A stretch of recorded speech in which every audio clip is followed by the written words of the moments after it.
Jadi huruf ta kita lihat pada makhrajnya, kita masuk kepada makhraj.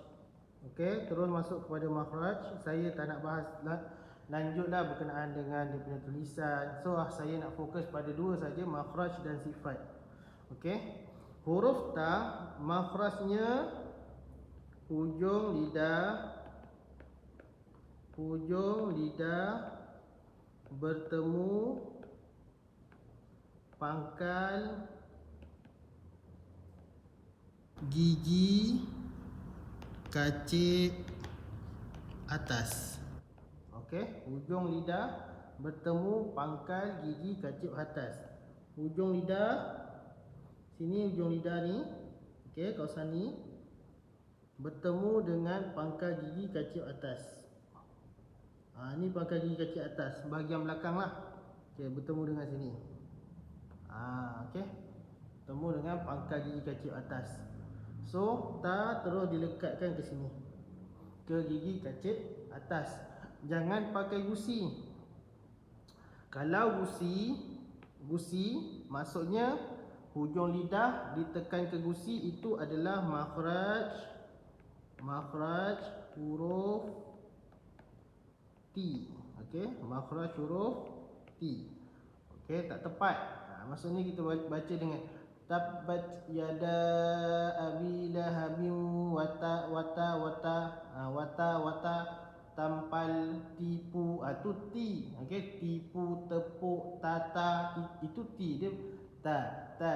Okey, tatu, tata, ti.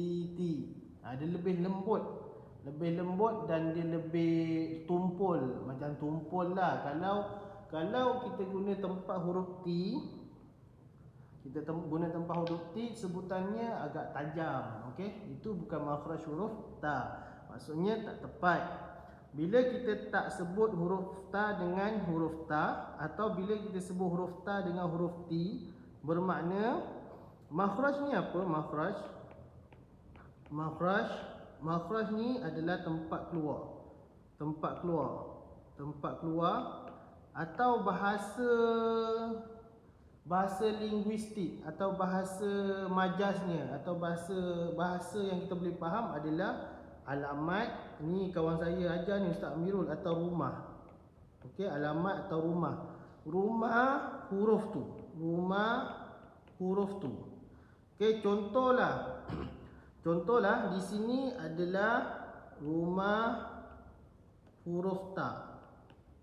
Di sini adalah rumah huruf T.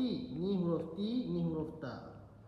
Kita punya ujung lidah tu kita tekan kepada huruf T, maka dapat tak huruf yang tepat?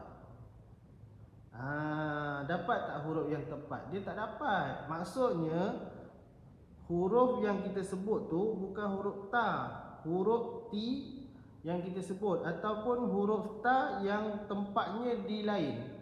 Bila kita nak sebut huruf ta, kita kena pergi ke alamat dia, pergi ke rumah dia. Jadi kita dah pergi ke rumah dia, kita tengok ini huruf ta duduk kat sini. So kita ambil huruf ta ni, kita bawa dia keluar, baru dah dapat huruf ta yang tepat. Maksudnya huruf ta yang kita sebut tu barulah tempat dia keluar tepat daripada tempatnya. Kalau kita pergi ke huruf T, kan, kita pakai mana? Pakai gusi ni, maka itu bukan huruf ta, itu huruf T. Okey, huruf T tau. Saya pun sekarang kalau saya sebut huruf T ke tempat huruf ta, sebab saya dah biasa dengan makhraj huruf ta. Tak apalah, sebab huruf T tak ada kaitan dengan al-lahan, tak ada kaitan dengan kesalahan. Tapi bila kita sebut huruf ta dengan tempat huruf T, maka itu jadi satu kesalahan bagi kita. Sebab apa kesalahan? Sebab kita telah keluarkan huruf ta bukan di tempat huruf ta. Jadi kesalahan pada makhraj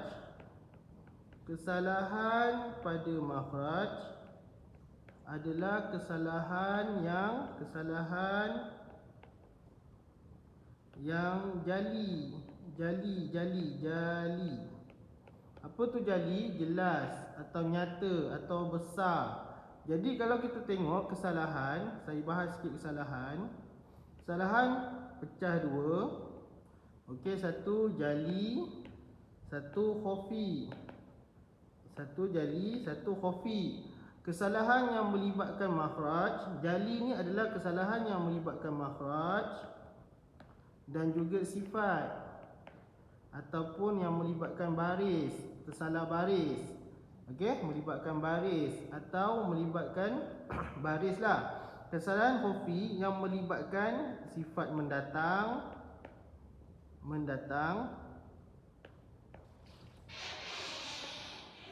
sifat mendatang dan hukum-hukum huruf. Hukum huruf.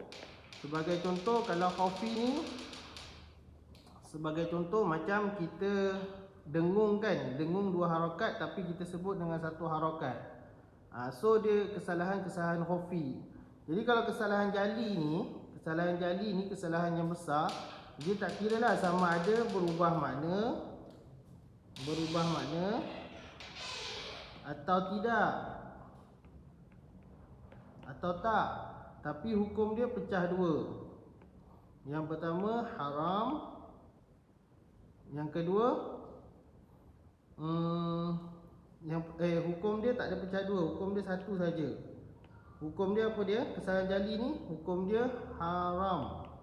Cuma haram sama ada berdosa atau tak berdosa. Itu je.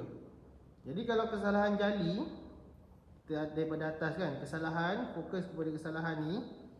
Kesalahan pecah dua, jali dan khafi.